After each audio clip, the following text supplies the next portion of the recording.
Welcome to the first edition of Republican Stronghold. Today, our guest is the 2026 candidate for Texas Attorney General, Aaron Reitz. How are you, Jessica? Good. So glad to see you. Thank you so much for taking the time to do this. Happy to be here. We're just really thankful that you took the time to come out and chat with us. I'm happy that you guys are launching this. This is fun. This is going to be a lot of fun. We're looking forward to it. We've got big plans. So just to share a little bit about you with our audience, you were born on May 22nd, 1987, the day before my birthday. Oh. So fellow Gemini. All right. Awesome. Very cool. You married your high school sweetheart. That's right. You have 4 children. Mm-hmm. You graduated from A&M in 2009. That's right. Magna cum laude. Yes. With a BS in poli-sci. You then joined the Marine Corps in 2009 to 2014. I was on active duty for those 5 years. Still in the reserve, though. Mm-hmm. So yes. Thank you for your service. Had a great time. We're greatly appreciative. And now you're a major. That's right. Awesome. Right. You graduated in 2017 from A&M Law. UT Law. UT Law. Yeah. Oh. A little bit of a mix. That's right. I'm still an Aggie, though. I mean, I love I married a Longhorn. My high school sweetheart is a Longhorn. We've got a divided household, but at the end of the day, I bleed maroon. You know, I went to A&M. I can't. Can't help yourself. No, huh? I can't help myself. I mean, UT Law was a great grad program, and I will cheer on the Longhorns against any other non-Texas team. But at the end of the day, I'm an Aggie, so you know. Okay, well, we'll forgive you this time. So in the Marine Corps, you were with the 2nd Battalion, 4th Marine Embedded Training Team? That's right. Yep. We deployed to the Helmand province of Afghanistan. And at the time, I was there from the fall of 11 to spring of 12. And at the time, the way that Marine units were deploying overseas is they would partner sort of overlaid with an Afghan battalion, the effort being to sort of transition them to be able to do their own thing, because we weren't hoping to be there for a long time. And for each battalion, they created an embedded training team to go live with the Afghan National Army on their side of the base camp and do things with them, as opposed to the more conventional infantry battalion operations on the Marine side. So it was a very unique experience of mine. My son, actually, my oldest of the 4, my boy, was born while I was in Afghanistan. And so I met him when he was about 4 or 5 months old. And when I came home, I knew that, you know, look, I loved my time in the Marines. It was an awesome adventure as a young man in his early 20s. But I wanted to continue my fight for the Constitution, for our country, very public service minded, but maybe not full-time in uniform anymore. So I took the law school admissions test and then went off to UT. But I still keep that affiliation because I'm still in the reserve, you know, and I love being with the guys from time to time. I like the idea that if, God forbid, there's some other terrible 9/11 type attack, that I would be available. My hand is raised to be ready to serve. So, but no, my time in Afghanistan was hugely formative for me as a leader, as a man. My foreign policy views evolved while I was there, but I'm grateful for the experience. I bet. Well, that's wonderful. So while you were at UT Law, you were president, Texas Federalist Society, editor-in-chief of the Texas Review of Law and Politics. That's right. Yeah. And like, I mean, that's consistent with what I said just a moment ago, is like, I didn't go to law school just to go make money, although what they are paying young lawyers nowadays is astronomical. And by the way, my wife and I come from a middle-class family. And so when I found out how much these young associates make, it was like more than my dad ever made in his entire career. And so for me, it was like, you know, me and my high school sweetheart, like, oh my gosh, we're going to be so rich, you know what I mean? Culture shock. Yeah, it was total culture shock. But when I went to UT for law school, that the reason for my going there was to continue to fight for the values that we hold so dear, which is why I jumped in to lead our Texas Federalist Society. We got recognized as best chapter in the country, led our conservative law journal. The Texas Review of Law and Politics is one of the few journals of legal scholarship that produces right of center legal pieces, and had the opportunity to be the editor-in-chief of that. That's interesting to know. You were also the executive editor of the Harvard Journal of Law and Public Policy. That's right. So Harvard has a conservative law journal in the way that UT has a conservative law journal.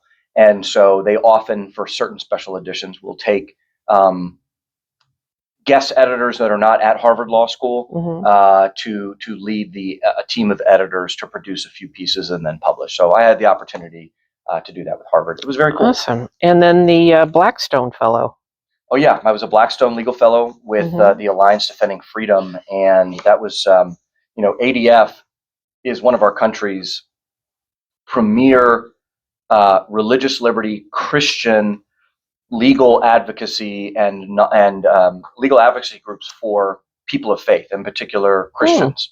And so ADF is involved in religious liberty cases where Christians' free exercise under the First Amendment is being infringed in different ways.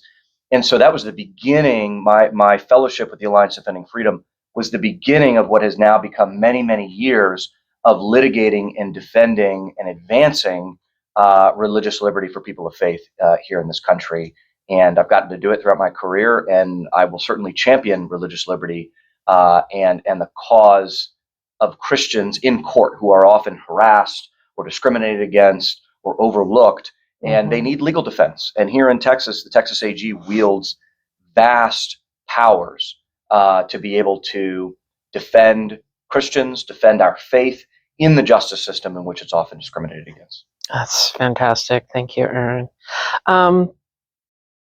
So why did you choose to run for this particular office? I mean, you're going to be, running for Texas's top cop.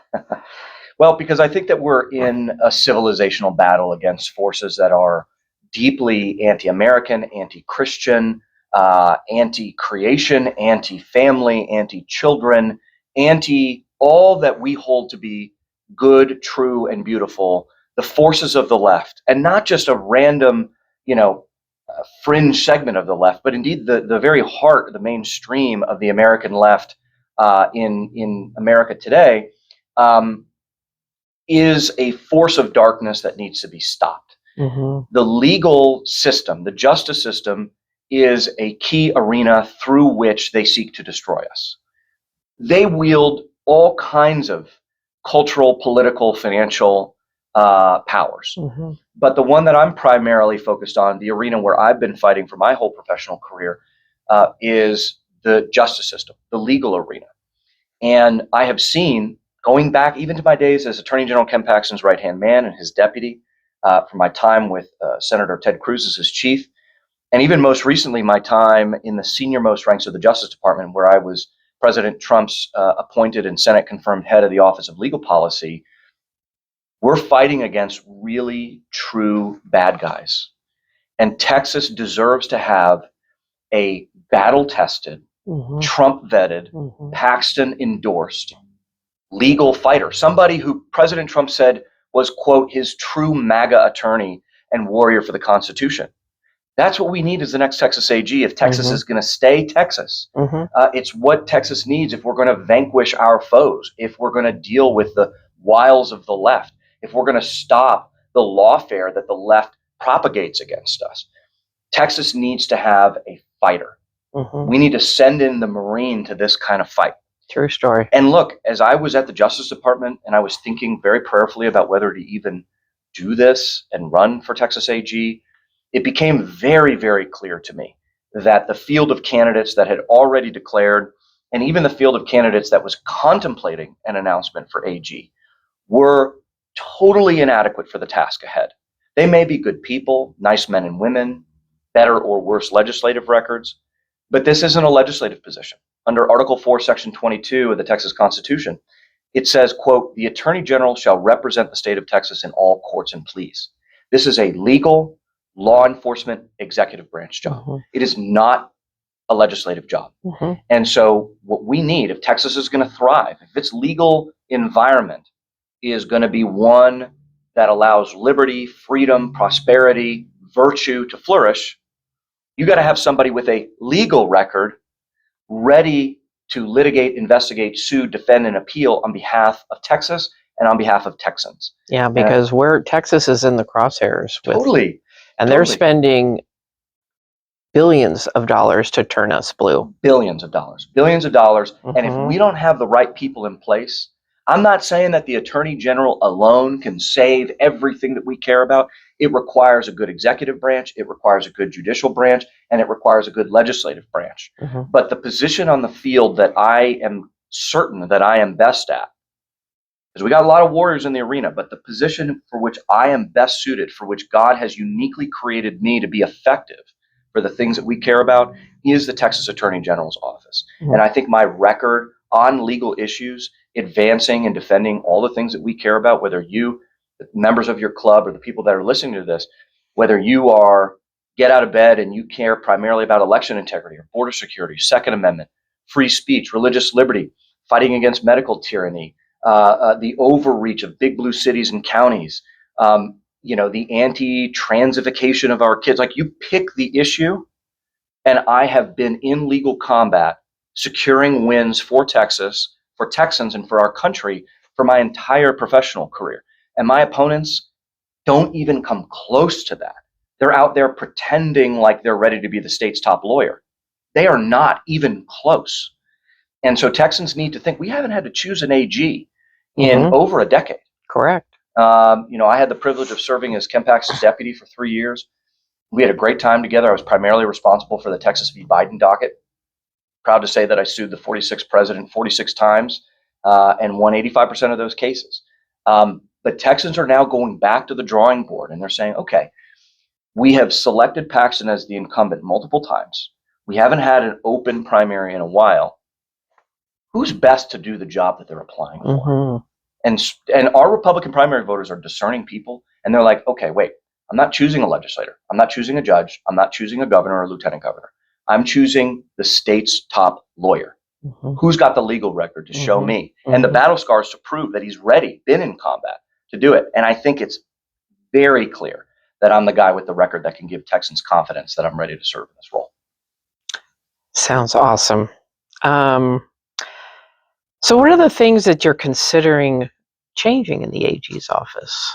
Well, I think what's really important to consider is that, my last time that I served as Paxton's deputy, the power dynamics were unique at that time, right? It was Biden was in the White House, and we were suing Biden all day, every day, on all of the things that he was trying to turn on this state, meddling in our elections, taking our guns, withholding federal funds to guarantee abortions, or to their trans agenda, or whatever, their environmental agenda, in which they were trying to turn Texas, even though we are blessed to have a robust oil and gas and energy industry here in Texas.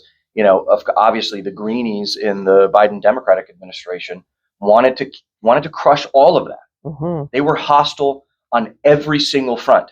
And in order to defend Texas against the predations of the radical left that had occupied the White House, we had to sue Biden all the time. And I did that. I was Paxton's offensive coordinator. He always calls me his offensive coordinator. He was like the head coach of our team. I was the offensive coordinator, cooking up winning lawsuits to sue Biden and win in court, and to be a firewall, a legal firewall against the Democrats. Now the power dynamics are very different, right? We have a friend in the White House, not just a friend, but like a very close ally in the White House. And so what I'm going to do, and what Paxton has been doing really since Trump got sworn in earlier this year, is rather than having all of our biggest guns oriented at Washington, because it was enemy territory, it was hostile, right? Now we can coordinate and cooperate and integrate with the Trump administration to jointly turn our mutual guns against the enemies of liberty and the Constitution and the left. So what's unique about this era in which I'm running, and when I get sworn in, I'm going to have 2 full years with President Trump as the President of the United States, as our country's chief executive, in which there is total political, philosophical, jurisprudential alignment. And so we can root out libs and all of their effects before, nip those things in the bud.